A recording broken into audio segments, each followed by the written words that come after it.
और गृह मंत्री विजय शर्मा का बयान सामने आया, जहां दुर्ग मामले को लेकर उन्होंने बयान दिया है। कांग्रेस पदयात्रा करेगी, इस मामले में गृह मंत्री विजय शर्मा ने अपना बयान दिया। कांग्रेस केवल राजनीति कर रही है, मामले की तत्काल जांच हो रही है और कुछ दिन में रिपोर्ट भी सामने आई जाएगी। वहीं कम से कम ऐसे विषय पर राजनीति न करें।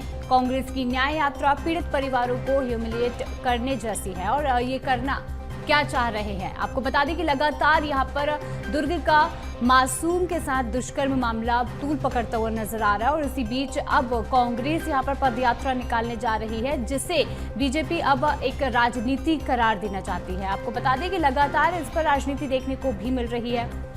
चलिए सुनाते हैं कि आखिर उन्होंने अपने बयान में क्या कुछ कहा है। ये यात्रा जिस विषय पर कांग्रेस कह रही है, मेरी तो समझ से परे है कि करना क्या चाहते हैं, कहना क्या चाहते हैं। जिस बात का इंस्पेक्शन एक दिन में ही कर करके और दोषी तक पहुंचा गया, दोषी को जेल में डाला गया, ये कहा गया प्रशासन पुलिस के द्वारा कि हम शीघ्र इसको जांच पूरी करके चालान पुटअप करेंगे और कोर्ट से आग्रह करेंगे कि इसमें शीघ्र फैसला हो, जन भावना के अनुरूप फैसला हो। अब इसके बाद और क्या रहता है, इसमें मैं जानना चाहता हूँ। एफएसएल रिपोर्ट उसमें आने वाला है, वो 101% पुख्ता कर देगा विषयों को, और मैं सोचता हूँ कि उसी दिशा में होगा जिस दिशा में है। उसके बावजूद इसको करना उस परिवार को ह्यूमिलेट करने जैसा मामला है। उस न रही हम सब के बीच में उस बच्ची की आत्मा को झंझोड़ने जैसा विषय है। अरे भाई, राजनीति के नाम पर कम से कम ऐसा तो नहीं करना चाहिए भाई। ये सिर्फ राजनीति करने, और ऐसे नहीं होता है भाई। मैं विनम्रता पूर्वक कहना चाहता हूं, बहुत से ऐसे मसले होते हैं जिनको आपको परिवार के साथ, समाज के साथ छोड़ना होता है, और ये मैं छोड़ने के लिए नहीं कह रहा हूं, इसमें काम पूरा हो चुका है, इसमें कुछ नहीं रहा है। इसको लेकर के भ्रम पैदा करना समाज के बीच में, भय पैदा करना समाज के बीच में, ये काम कांग्रेस कर रही है।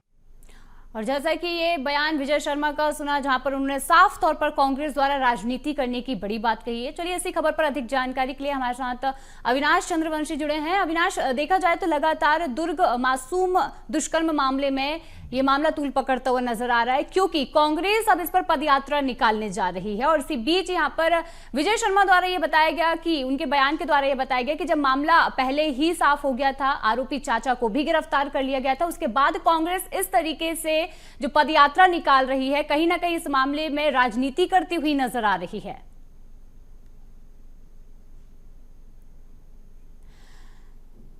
तकनीकी खराबी की वजह से अविनाश से हम संपर्क नहीं कर पा रहे हैं, लेकिन देखा जाए तो लगातार दुर्ग का ये जो मामला है, अगर देखें तो इस पर राजनीति कहीं ना कहीं नजर आ रही है और कांग्रेस लगातार इसे लेकर बयानबाजी करती हुई भी नजर आ रही है। चलिए एक बार फिर अविनाश से हम संपर्क करेंगे। अविनाश, देखा जाए तो लगातार दुर्ग दुष्कर्म मामले में यहाँ पर कांग्रेस अब पदयात्रा निकालने जा रही है, जिस पर विजय शर्मा का बयान सामने आया। कहीं ना कहीं देखा जाए तो एक राजनीतिक मोड़ इस मामले में देखा जा रहा है।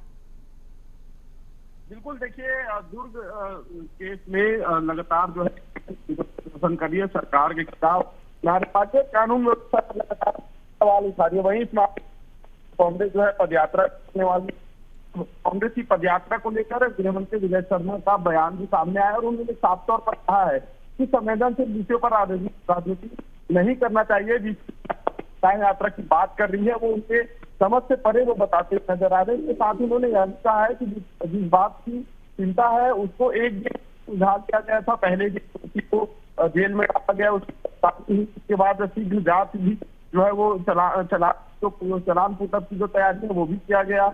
इसके अलावा जो है उन्होंने ये भी कहा कि एफएसएल की जो टीम है उसका भी रिपोर्ट जो है जल्द आ जाएगा, लेकिन कार्रवाइयों में गतिविधियां होनी चाहिए, हो रही है। इसके बाद पदयात्रा कर रही है इस मामले पर, तो कहीं ना कहीं उस साफ तौर पर कहा कि ये केवल राजनीतिक प्रोपेगेंडा बनाकर राजनीतिक रूप। बिल्कुल, जिस तरीके से देखा जाए तो लगातार अब ये मामला तूल पकड़ता हुआ नजर आ रहा है और देखा जाए तो कहीं ना कहीं जब आरोपी चाचा गिरफ्तार हो चुका था, सारी जांच यहाँ पर पूरी हो चुकी थी, उसके बाद कांग्रेस की ये पदयात्रा निकालना कहीं ना कहीं बड़े सवाल जरूर खड़ी करती है। चलिए, तमाम जानकारी के लिए अविनाश बहुत बहुत धन्यवाद।